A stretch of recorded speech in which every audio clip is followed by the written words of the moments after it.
এখান থেকে এবার খুব মনোযোগ দেন, গভীর মনোযোগ। এই কেতাবে যতগুলো আয়াত আল্লাহ দিয়েছেন বা প্রথম যখন দিয়েছিলেন, এই আয়াতগুলো যদি কোনো মানুষকে মানতে দেওয়া হয়, সে মানতে পারবে না, বুঝতেই পারবে না। ভালো করে শুনি, এর আয়াতগুলি যদি আমি এই আল্লাহর কেতাবের আয়াতগুলি এরকমভাবে সমস্ত জায়গায় ছড়িয়ে দেয় বিশ্বময়, তাহলে এটা কি দেখবেন আপনি? কোনো গাছ, কোনো পাহাড়, কোনো পর্বত, নদী, নালা, জান্নাত, জাহান্নাম, ফেরেশতা, এরা কারা? এই শব্দগুলো আপনি পড়লেন, এর বাস্তবতা বুঝবেন কি? কিছুই বুঝবেন? ঘর, মানুষ, চোখ, নাক, কান, এই শব্দ এই কোরআনের আল্লাহর কিতাবের মধ্যে কি আছে? এই শব্দ আছে। সমস্ত যদি হিস্ট্রি আউট করে দেয়, তাহলে ওই শব্দই দাঁড়ায়। আমি জান্নাত তৈরি করেছি, জাহান্নাম তৈরি করেছি, মানুষ সৃষ্টি করেছি, আমি পাহাড়কে এরকম কিলক হিসাবে পৃথিবীকে দাঁড় করে দিয়েছি, আমি আকাশ তৈরি করেছি এরকম খুঁটি ছাড়া। তো এইগুলো আমরা শুধু শোনার পরে কি বুঝবো? যারা এবার আমরা এখানে নিয়ে একইভাবে আল্লাহ রসুলের পরিচয় আমরা কোথা থেকে পেয়েছি? আল্লাহর কিতাব থেকে। আল্লাহ কিয়ামত পর্যন্ত তার জিকির, তার স্মরণ আল্লাহ নিজেই সংরক্ষণ করবেন, আপনাকেও সংরক্ষণ করবেন। কিভাবে? আমরা ইতিহাস বানাই, আল্লাহর ইতিহাসের বাইরে আর কোন ইতিহাস আছে যা মানুষ সঠিক করতে পারে? উত্তরে চলে আসবো আমি। হালি পরেই একটা ডিবেট হলো দুই ভাইয়ের মধ্যে, যে জিজ্ঞাসা করলো, প্রসঙ্গ চলছিল আলাদা, ওকে ঠকাবে বলে, যে হাদিস সম্বন্ধে জানে না তাকে ঠকাবে বলে তাকে প্রথমে জিজ্ঞাসা করা হলো যে হাদিস কথার অর্থ কি? আপনি বহু বিষয় আছে যে আপনি জানেন না, আর বহু বিষয় আছে যা আমি জানি না, কিন্তু এই যে জানাজানির যে বিষয়টা, এইটা যদি দুইজনের মধ্যে ঠেলাঠেলি হয়, কোনো বিষয় হবে? পৃথিবীর অধিকাংশ বিষয় আমরা জানি না, কিন্তু যখন আপনি এসছেন হক এবং বাতিলের মানদণ্ড নির্ণয় করার জন্য, কোনটা ঠিক কোনটা ভুল, সেটা কোনটা দিয়ে করবেন? আল্লাহর কেতাব দিই। তো আল্লাহ সেই কেতাবের যে মূল শব্দ, সেটাকে বলে আছে ফুরকান, যে সত্য মিথ্যের মানদণ্ডকারী। সেটা কি? সেটা হলো আল্লাহর কেতাব। এখন চলে আসেন যে বারবার যে কথাটা মানুষে জানতে চায়, যে আসলে কোরআন বলতে আমরা কি বুঝি? কোরআন এই কেতাবটা আর কি পরিচিতি পেয়েছে? কোরআন বলে এই কেতাবটি পরিচিত পেয়েছে কোরআন নামে। সমাজে, টোটাল ওয়ার্ল্ডে এটা ছড়িয়ে এসছে একটাই শব্দ, কোরআন। কোরআন নামে এটারে চেনে। এখন যদি কেতাব বলি, কেতাব তো সব কেতাবে বলা যায়, যে কোনো সাবজেক্টের কেতাব বলা যায়।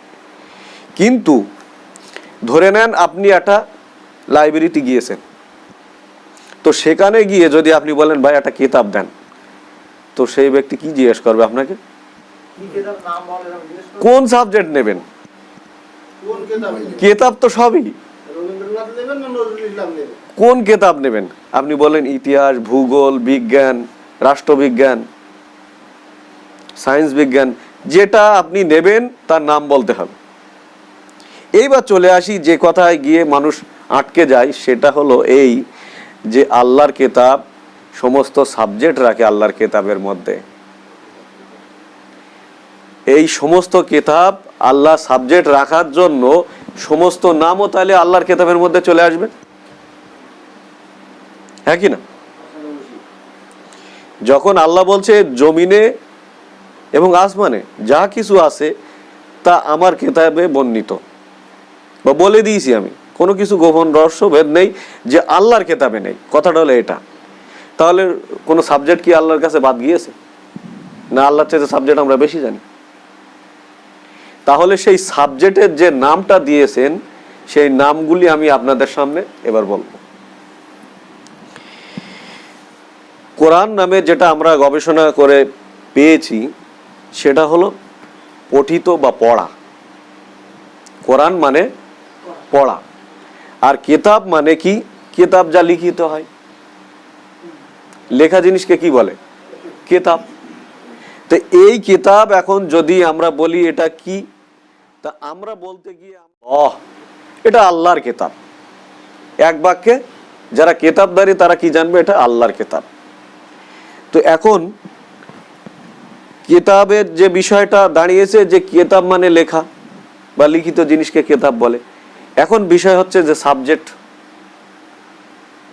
আল্লাহর কিতাবে সাবজেক্ট দিয়েছেন, তো শুরু হলো একরা মানে পড়ো,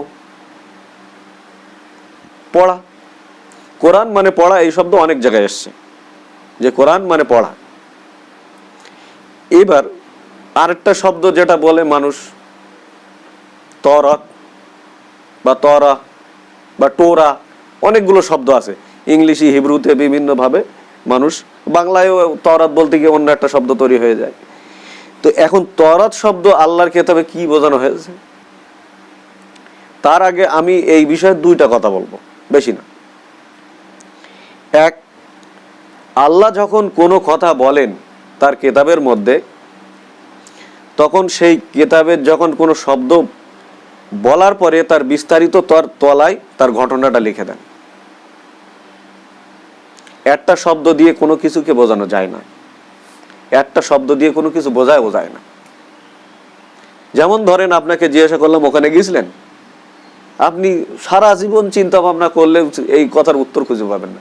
ওখানে বলতে কোথায় গিয়েছিলাম, তাহলে আপনাকে আমরা ঘটনাটা বলা লাগবে। আপনার মধ্যে আমার মধ্যে কোনো কথা হয়েছিল, কোথাও যাওয়ার কথা হয়েছিল, যখনই ওই কথাটা আপনি কেটে আলাদা জায়গায় নিয়ে গেছেন, যে তওরাত, তো তওরাত একটা শব্দ হয়ে গেছে, শব্দ হওয়ার পরে ওইটা আরবি দিয়ে রেখেছেন, রাখার পরে ওর অর্থ তো আর খুঁজে পাচ্ছেন না, তাহলে বলছেন তওরাত একটা কিতাব, বলে একটা বিষয় লাগিয়ে দেওয়া হয়েছে। কিন্তু আল্লাহর কিতাবে একটা কথাও নেই যে তওরাত মানে কিতাব, কিতাব মানে শুধু কিতাবই। তাহলে তওরাত কিভাবে হবে, যদি আমরা এই ইতিহাসের কিতাব বলি, ভূগোলের কিতাব বলি, বিজ্ঞানের কিতাব বলি, কিভাবে বলছি আমার চাইতে আপনারা ভালো জানবেন। তার কারণটা হচ্ছে এই, সমাজে গতদিনে যা ঘটে গিয়েছে সেটা যারা জমা করেছে, সেই জমাটা কি বলে, ইতিহাস বলে, তাই তো? তা যদি ইতিহাস বলে, এখন ওই ইতিহাসটা লিখিত হয়েছে, লিখিত হওয়ার পরে কোনো বইয়ের মধ্যে লিখিত হয়েছে, তো তাহলে সেই বইটা এখন লাইব্রেরিতে জমা পড়েছে, রাষ্ট্রে জমা পড়েছে। তা এখন আপনি শুধু যদি বলেন ইতিহাস দেন, ইতিহাস দেন, বুঝবে? তাহলে কি বলতে হবে আপনার, ইতিহাসের বই দেন। তখন আপনার সিলেক্ট করতে হচ্ছে যে আপনি কোন লেখকের বই পড়বেন। কিন্তু সেই কি হলো, ইতিহাসটা জমা হয়ে একটা কিতাবে লিখিত হলো। তো এখন ওইটাকে কি বলছেন, হিস্ট্রি কিতাব ইংলিশে, আর আরবিতে বললে কি হবে, হাদিস। বাংলায় কি বললে হবে, হাদিস শব্দ বাংলায় আনলে কি হবে, হাদিস কথাটার অর্থ বাংলায় হলো ইতিহাস।